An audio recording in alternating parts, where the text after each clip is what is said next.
Dok, Jakarta sudah siap, Dok. Oke, selamat siang. Sudah kenyang? Sudah, maaf, Dok. Enggak apa-apa. Perut harus diisi. Kalau nggak diisi, bahaya nanti.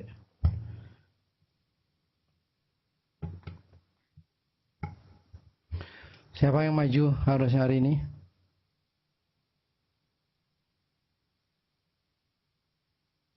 Maaf dok, yang tentang skin as an protective organ, saya nggak mampu selesaikan dalam 2 hari. Maaf, minggu depan aja dok. Kok 2 hari? Kan sudah kapan itu? Waktu itu? Iya, tapi salah informasi. Pikirnya sebelum ujian. Iya. Sebelum ujian. Oke. Terus yang satu? Thermoregulation yang itu?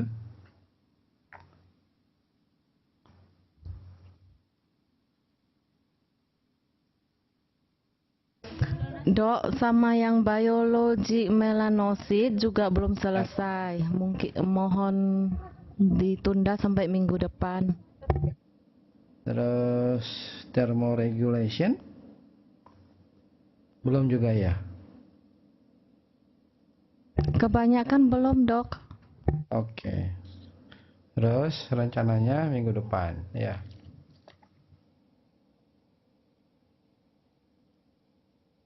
Oke. Baik, kalau gitu saya ngasih kuliah, ya. Jadi skin as Terima organ. kasih dok. Ya, jadi skin as organ protection ya.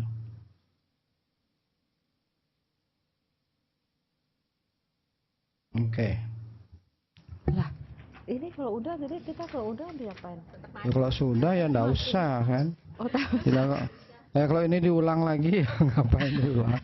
Nanti yang lainnya habis waktunya. Kan harus jalan terus kan. Tugasnya kan banyak itu. Sampai akhir itu, sampai tanggal 14 Desember, 13 Desember. Itu kan kuliahnya tinggal 4 kali lagi, habis, nggak cukup nanti kan. Jadi yang sudah saya kuliahkan nggak usah, jadi yang belumnya aja. Ya.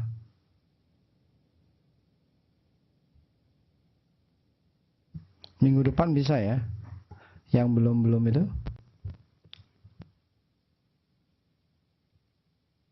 Ya, jadi minggu depan yang belum tolong diinikan ya, dikerjakan ya. Baik, kita mulai. Jadi kita bahas kemarin kita sudah membicarakan tentang epidermal keratinasi, proliferasi dan diferensiasi. Kemudian sekarang adalah biology of nail juga, minggu yang 2 hari yang lalu. Sekarang kita bahas kulit sebagai organ proteksi ya. Jadi kita ketahui bahwa stratum corneum tidak hanya melindungi kulit dari penguapan air yang berlebihan ya, tapi juga terhadap mikroorganisme. Nah, stratum corneum dalam lapisan kulit lainnya melindungi kulit dari kerusakan yang disebabkan oleh sinar ultraviolet, tekanan mekanik, dan temperatur yang ekstrim. Jadi kulit itu ya organ proteksi ya, organ proteksi. Dia tidak hanya memproteksi transepidermal water loss dan mikroorganisme, tapi juga melindungi kulit dari paparan sinar matahari, terutama sinar ultraviolet, tekanan mekanik, dan temperatur yang ekstrim. Ya. Nah, ini kita bisa gambarkan di sini. Ya.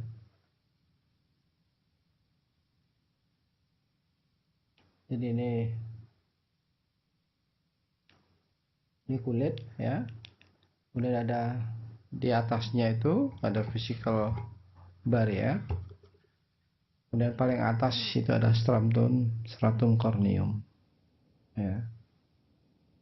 Nah, kemudian ini faktor yang atas itu adalah faktor-faktor dari luar, ya, eksogen. Jadi ada faktor mekanik, ya, ada iritasi, sinar ultraviolet, panas, dingin. Kemudian ada faktor-faktor mikroorganisme. Kemudian ada juga zat-zat kimia yang bersifat iritan dan bersifat alergi.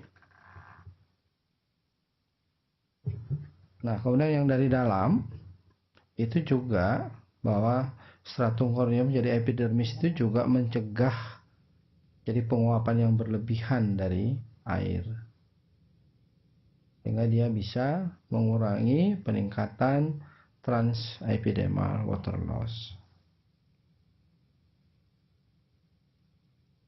Nah, ini sudah, ya, jadi lapisan kulit, lapisan epidermis, dermis, dan lapisan lemak subkutan. Ini juga sudah, ya, diingat biar hafal di luar kepala ini. Nah, ini ya. Jadi kemarin masih ingat, ya.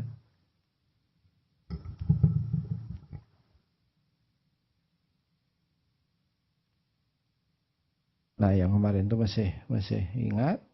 Ini ada namanya hemidesmosum, yang ini desmosum, ya, ikatan antara sel yang macam-macam isinya, ya. Dan ada stratum corneum, ini ada keratin, ya, ada namanya involucrin, loricrin, filagrin, ya.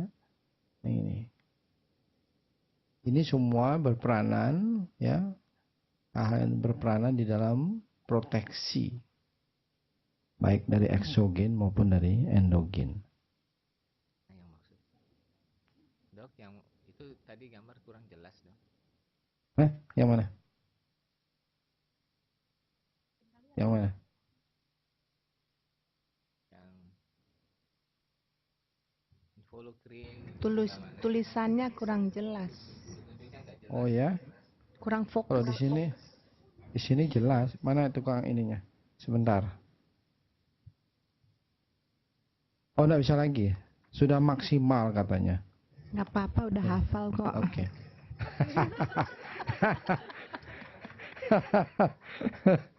Oke. Kalau ini jelas ya, tulisannya jelas ya. Masih bisa dibaca yang ini. Bisa. Oke. Jadi kita bahas kemudian satu persatu masing-masing lapisan peranannya dia sebagai organ proteksi. Jadi stratum corneum itu merupakan jaringan yang sangat berpegas. Nah, hal ini disebabkan karena adanya sampul penandukan yang disebut dengan cornified envelope. Kemudian ada interdigitasi corneocyte, jadi ikatan antar sel, ya, yang berdekatan. Kemudian penarikan corneocyte melalui desmosum yang tadi itu. Kemudian elastisitas stratum corneum. Jadi stratum corneum juga mengalami elastisitas, ya. Kalau ya kelembabannya cukup, kalau kelembabannya kurang, nah elastisitasnya juga akan terganggu. Kemudian di sini ada elastisitas stratum corneum dipengaruhi oleh tingkat hidrasi protein sitosolik. Kemudian gliserol yang dihasilkan oleh kelenjar sebasia dan perubahan kelembaban eksternal. Ya, itu yang saya coba.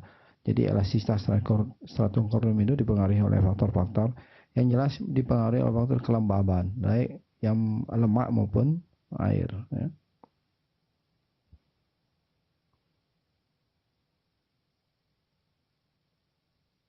Nah, fungsi protektif dari stratum corneum, integritas mekaniknya, ya, itu disebabkan oleh adanya cross-link peptid, kemudian pertahanan xenobiotik itu oleh lipid solubility, kemudian pertahanan antimikroba itu oleh asam lemak bebas, ya, kemudian pH asam, kemudian pertahanan antioksidan itu oleh keratin yang banyak mengandung antioksidan baik yang bersifat enzim maupun non enzim. Kemudian barrier permeabilitas itu oleh hidrofobik lipid. Kemudian hidrasi itu penolakan air. Jadi kemudian kedua disquamasi. Kemudian ketiga dia juga punya fungsi UV, proteksi terhadap ultraviolet oleh transuroconic acid. Ya.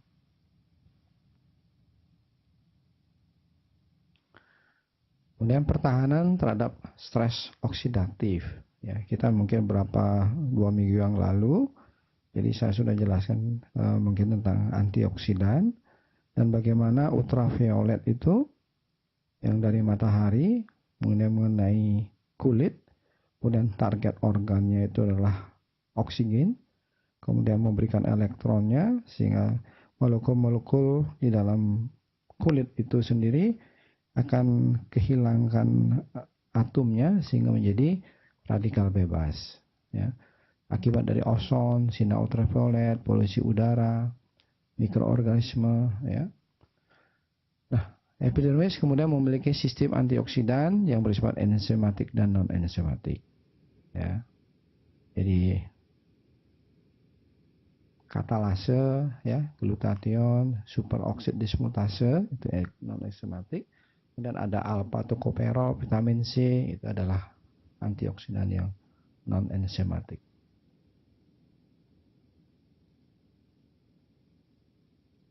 Fungsi protektif dari stratum corneum diatur oleh pH.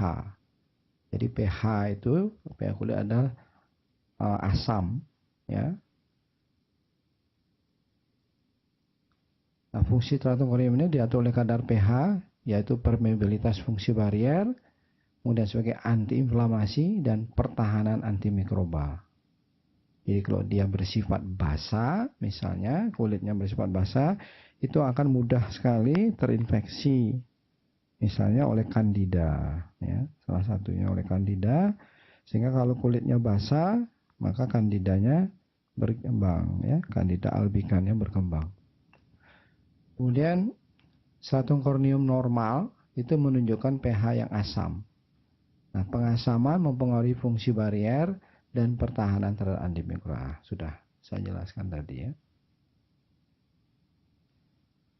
Nah, ada 3 macam mekanisme pengasaman. Jadi acidification dari stratum corneum, yaitu deaminasi histidin yang menjadi transuronic acid. Kemudian yang kedua ada hidrolisis fosfolipid oleh sekretari fosfolipase A2 yang menghasilkan kelompok asam lemak bebas. Kemudian antiporter membran sodium.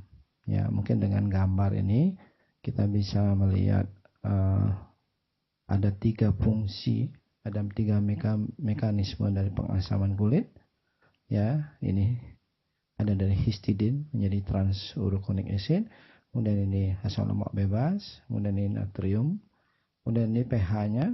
Nah, pH ini mempunyai fungsi, kemudian ada lamellar bilayer untuk permeability barrier, kemudian ada proses lipid juga akan melahirkan membentuk lamellar bilayer.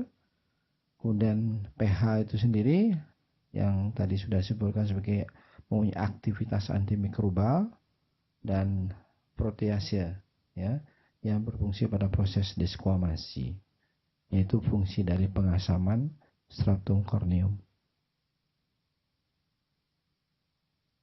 Nah, ini juga hasil dari metabolit yang dihasilkan pada stratum corneum.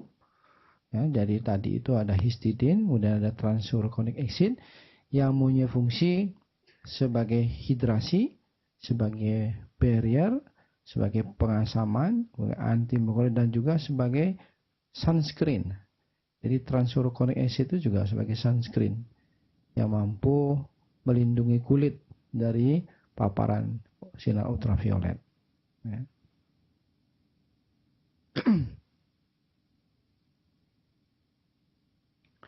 Nah, ini peranan lipid dalam barier, permeabilitas, dan implikasi klinisnya. Nah, peran penting lipid sebagai barier itu terlihat hubungan terbalik antara permeabilitas stratum corneum, ya. Jadi semakin dia tebal, semakin tinggi kadar lipidnya, maka fungsi bariernya semakin baik. Ya. Kemudian gangguan fungsi barrier tergantung dari kuantitas perpindahan lipid dari bawah sampai ke atas. Ya. Kalau itu terganggu, lapisan lipid di stratum corneum juga akan berkurang, akan terganggu, maka fungsi bariernya juga akan terganggu. Kemudian kandungan lipid yang tidak sempurna, nah, jadi hasil metabolitnya itu tidak sempurna, itu juga akan membayang fungsi barrier. Kemudian penambahan lipid endogen, ya, yang diikuti pemulihan akan diikuti oleh pemulihan fungsi barrier, maupun penggunaan lipid topikal, ya, seperti ceramide itu akan mempercepat pemulihan dari barrier kulit.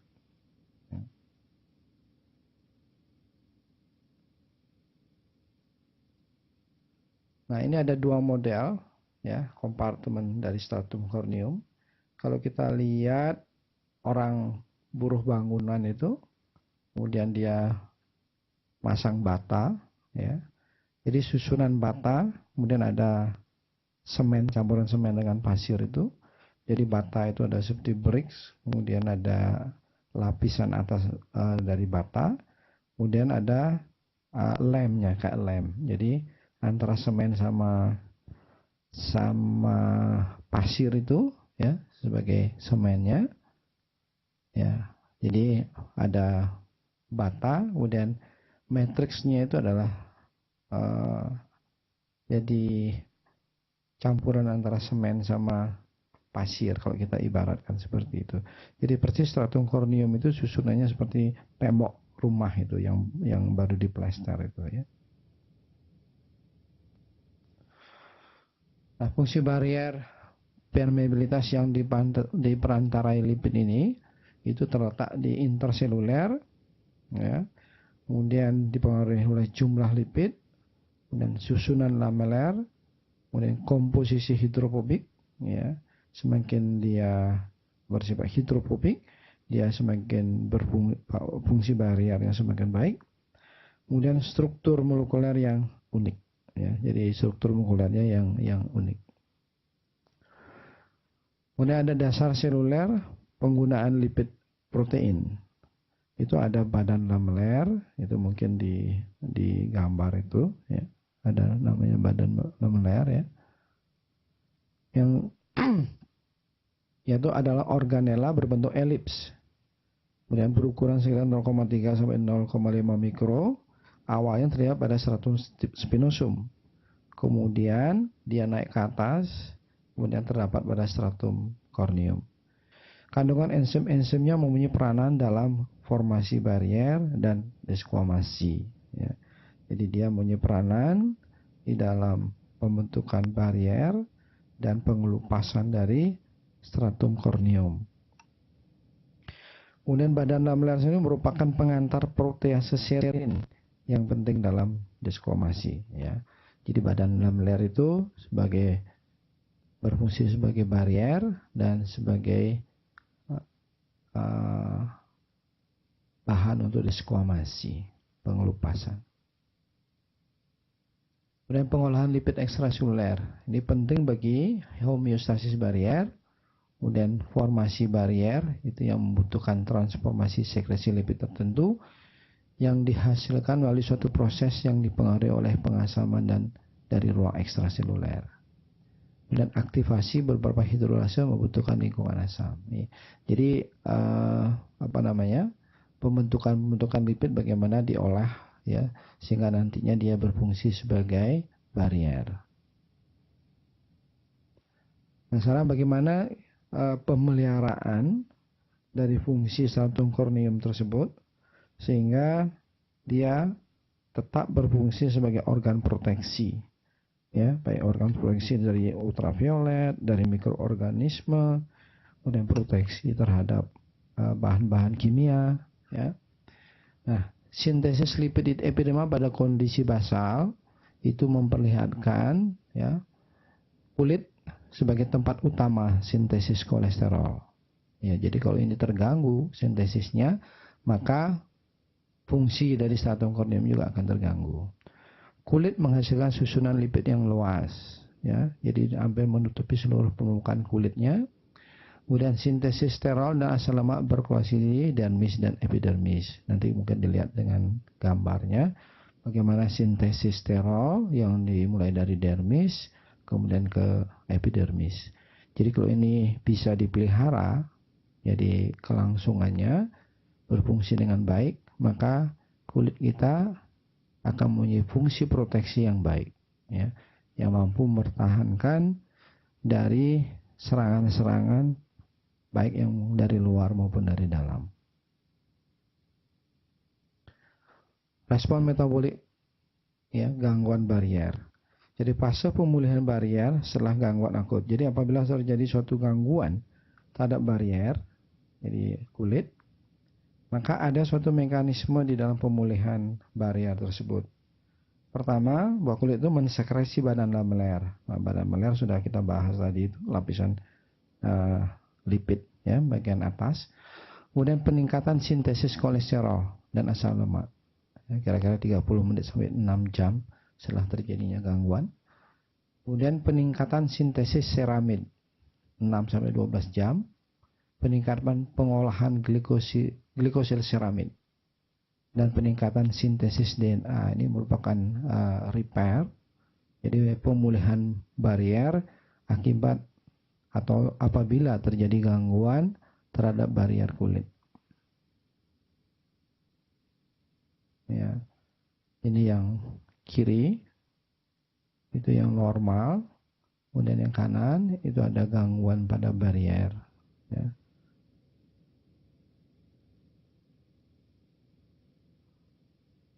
Kemudian sinyal sitokin dan patogenesis penyakit. Jadi respon terhadap gangguan barier akut akan membentuk formasi sitokin yang baru. Ya, itu akan terjadi proses inflamasi di sana.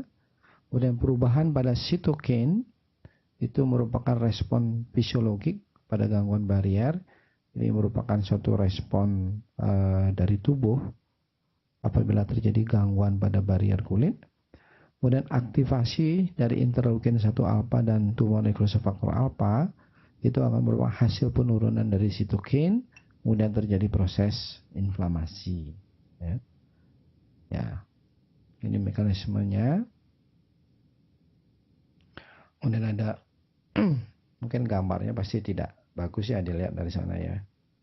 Jadi ini ada epidermis, kemudian bawah ada dermis, kemudian di atasnya ada stratum corneum. Kemudian apabila terjadi penghambatan, jadi proses penurunan penghambatan dari ion akibat adanya kerusakan pada barier, ya, barier paling atas dari stratum corneum terjadi gangguan barier, maka akan terjadi penghambatan terhadap ion-ion. Nah, akibat hambatan dari ion-ion tersebut, maka tubuh akan mengeluarkan sekresi dari badan lameler. Itu terjadi peningkatan sekresi badan lameler. Nah, kemudian dari kerusakan barier yang atas itu, kemudian menimbulkan injury, ya, pada epidermal.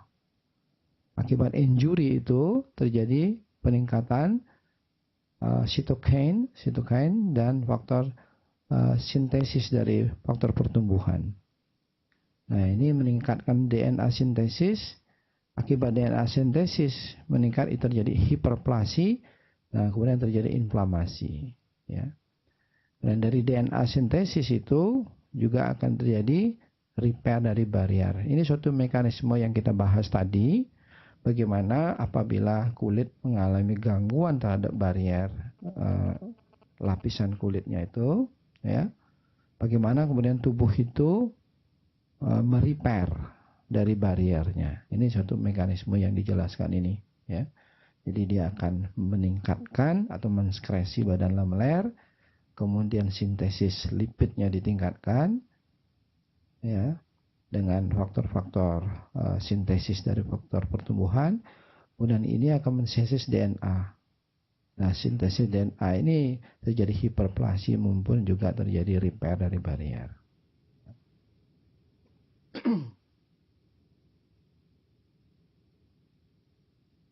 Ya. Ini juga, ya, bisa menjelaskan, ya, mungkin lebih baik gambarnya dari tadi, ya. tapi pada intinya sama, ya. Pada intinya sama. Jadi ya, adanya makropah, ya, kemudian ada aktivasi dari fibroblast. Kemudian pembentukan ini kalau nanti di wound healing, ya, nanti di wound healing itu nanti ini mungkin lebih banyak ditekankan di sini. Bagaimana terjadi scar tissue formation ini, ya. Dan fibroblast, kemudian ada faktor-faktor angiogenesis, ya.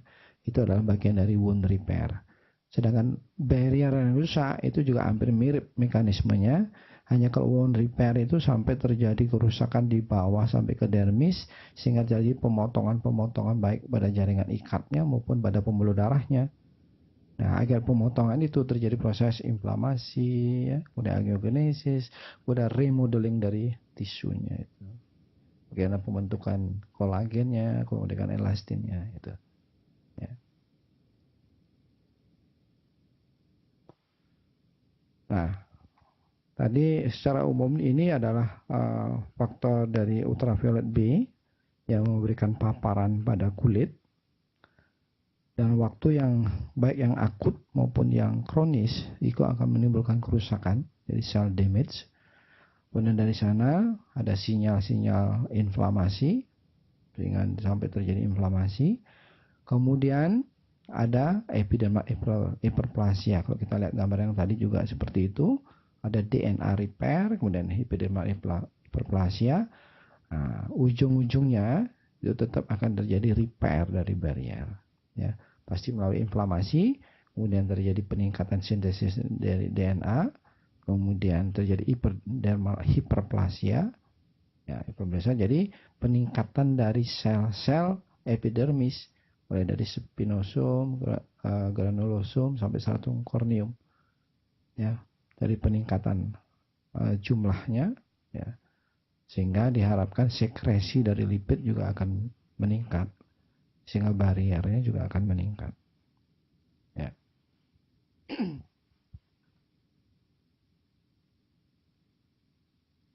Ini perbandingan kebutuhan lipid spesifik dan lipid campuran bagi fungsi barier, ya.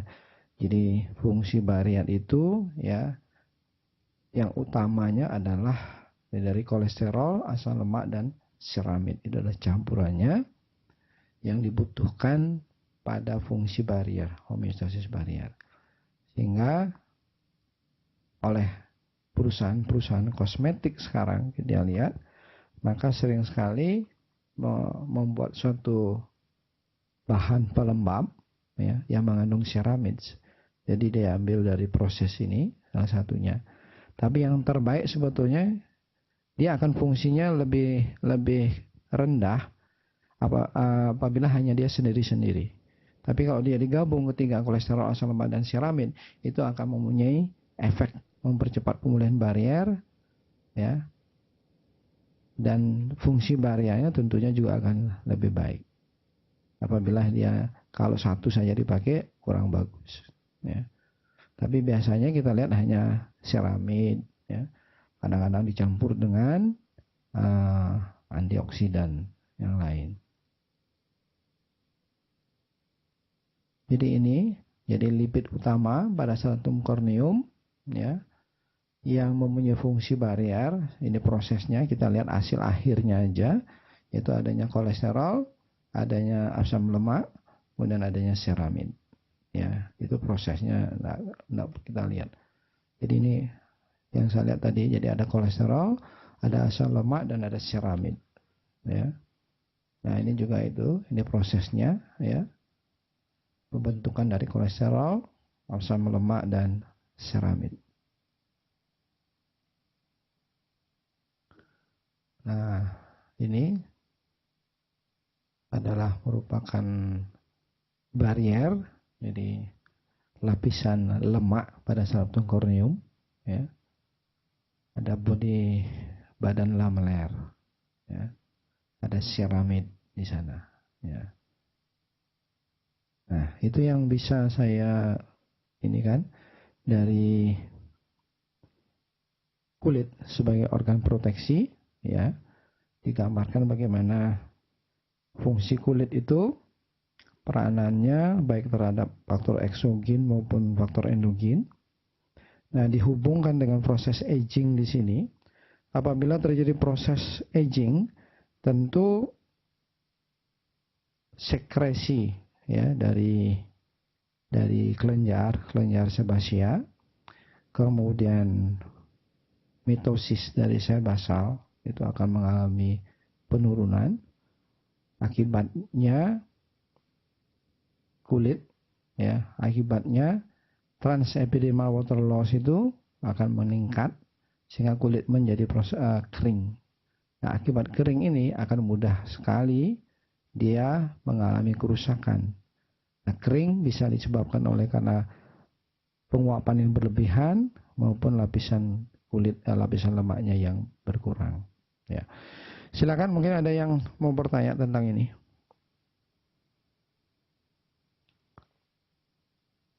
Dok, kalau kering karena lemak yang berkurang, gimana caranya untuk menambahkan lemak? Ya, jadi lemak itu yang saya sudah sebutkan tadi, ya. Jadi ada